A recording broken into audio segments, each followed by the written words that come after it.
Dubai থেকে এসেছে। রাজুদার video একটু নাও আমাদের 30 টাকা। রাজুদা তোমার জন্য একটা গান করবো, দুবাই সে গান হতি। এখন আমি কলকাতার রসগোল্লা হবে না, আমি কলকাতার পরোঠা।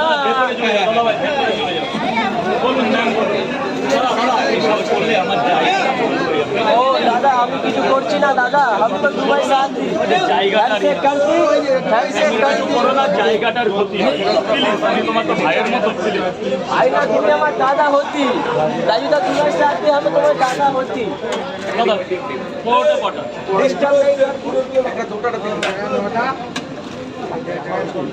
আরে দাদা এরকম করলে আমার জায়গা खत्म होगी। राजूदा का परोठा होगा खत्म। तो राजूदार জন্য আমি দুবাই থেকে একটা গিফট এনেছি, দেখতে চাও তো দেখো। বড় গিফট দিচ্ছি, গোল করবে তো হ্যান্ডমেড, নিজের হাতে তৈরি করে। কিরকম লাগছে এর জন্য দুবাই সে কোন ধরা সঙ্গে না লাগিয়ে দাও, ভালো লাগছে না? ঘুরিয়ে দেখাও রাজুদা, একটু সামনে দেখান, সামনে দেখান। দুবাই সে গিফট নিয়ে এসেছে। কিরকম লাগছে আপনার? বাহ কি সুন্দর লাগছে। বিবি পাশে কে বলো তো? রাজুদা। রাজুদা রকেট, রাজুদা পকেট পরোটা আর কাজুদা রকেট পরোটা। রাজুদা নিচ্ছে। রাজুদা খুশি হননি নাকি আপনি? খুশি হয়েছেন তো ফটো দেখে? ভালো হয়েছে। রাজুদা এত দূর থেকে খেতে এলাম, তোমার কাছে পড়াটা শেষ হয়ে গেল এখন। নবদ্বীপ থেকে এসেছি আমরা। রাজুদা কি করছো, কি পড়াটা তো কম ছিল। বারো ঘন্টা জার্নি করে পড়াটা এত মানে কম তুললে হবে কি করে? তুমি তো 400 পিস ভালো হয় তো। এই তো মাইকে আমরা অনেক থ্যাংক ইউ। দাদা পড়া পেলাম না, দাদা শর্টটা নেওয়ার জন্য কাল ড্রেস কিনতে হয়েছে। রাজুদা এতদিন আমার বাবা 100 বার তো তুমি তো এখন আমি কেন ডুবে যাও তুমি? এটা ধরে তুমি যেখানে যাবে সেখানে তুমি তো আজকে দৌড় বললাম দোকান চলে তুমি জানো তুমি কত ভাইরাল তুমি তো বাড়িতে যাও। राजूदा सर, राजूदा के बाद आती दुबई से आती। राजूदा कैसी लगती?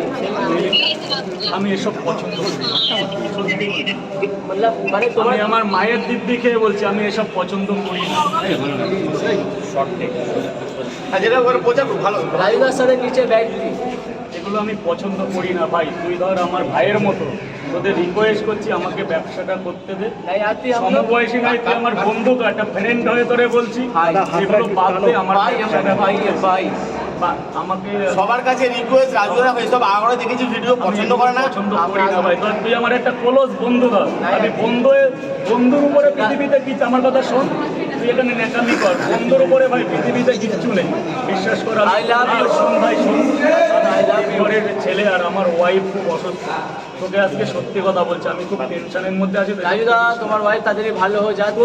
ये दुआ আশীর্বাদ करती করতে হবে না, हबीबी। তো এগুলো বন্ধ কর, কিছুদিন পর বিষয়। আমি পারিবারিক খুব অসুস্থ। Thank you, tata bye bye, हम अभी जाते। আরে আমি ইউটিউব বলাগারদের বলছি কি, তোমরা এই মুহূর্তে আমার কাছে এসো না, আমি পারিবারিক দিক দিয়ে খুব একটু টেনশনে আছি, তো কিছুদিন পর থেকে এসো, নাহলে আমার ব্যবসাটা বন্ধ হয়ে গেলে না খেতে পেয়ে মরে যাবো। না জিনিসটা কিন্তু সত্যি কথাটা ঠিকই বলে রাজুরা পাচ্ছে না। আমার ওয়াইফ টাইফাইড জ্বরে ভুগছে, তো খুব প্রবলেমের মধ্যে।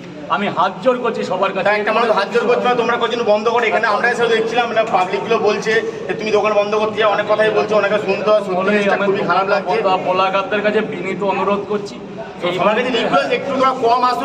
কম আসো। এত আসছো উনি ব্যবসার চেয়ে বেশি ব্লগার হয়ে যাচ্ছে, ওনার মধ্যে খুব সত্যি প্রবলেম হচ্ছে। আমি আমার পরিবার নিয়ে কম বেশি খুব প্রবলেমের মধ্যে আর কেউ কেউর পরিবারের কথা তো বলে না, আমি তুলে ধরছি। আমি খুব টেনশনের মধ্যে আছি। আর দীর্ঘ 11 দিন আমি ওয়াইফ আমার ঘরবন্দি ছিল। আজকে আমি 200-250 পিস পরোটা নিয়ে এসে পেতে, মানে আর পাড়ার ক্ষমতা নেই। তো আমি খুব মানে অসহায়ের মধ্যে আছি। প্লিজ আমার কাছে আপাতত কেউ এসো না। আমি ব্যবসা ভালো করি, আমি নিজে থেকেই বলবো কবে আসতে হবে। এইভাবে এত লোক হলে আমার এখানে বাস্তব না, আমরা যখন ঢুকলাম তখন 7-10 টাকা যেভাবে পাবলিক সেভাবে হচ্ছে। এই যে সব আসুন।